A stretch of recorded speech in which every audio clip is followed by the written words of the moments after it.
perform operations on matrices using calculator.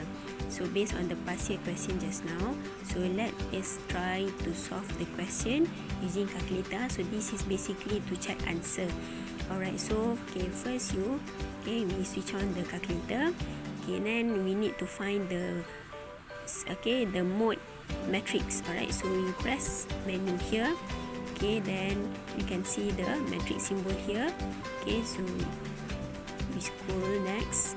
So then after we can see the matrix, then we press 4. Now we are going to define matrix. So basically in the question we are given 3 different matrices, right?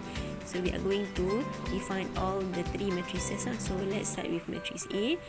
So number of rows given as 3, columns also 3. So we plug in all the elements. So we have -1, we press equal, 0 equal, -2 equal, and then 2 equal, 1 equal, 0. Then we have -1, 1 and 0. Now we press AC.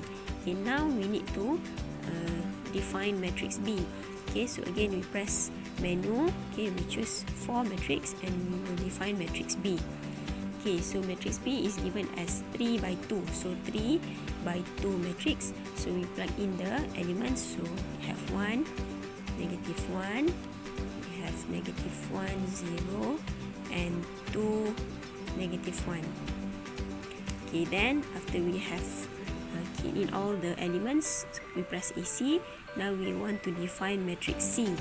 So matrix C is this 3. So number of rows 2, columns is 3. So we have 2, -1, 0. And then we have 3, 0, -1. Then next, what we're going to do, because the question says D is equal to A minus BC transpose. So how to call back all the matrices? So we press option here.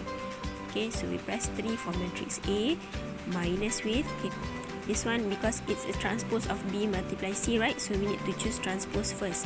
So 3 transpose of matrix B, we call back the matrix 4, and then multiply matrix C. So we have this 5, and then we press then we press equal. So this is basically the answer that we got just now. 0, 2, -3, 3, 0, 2, and -2, 1, -1.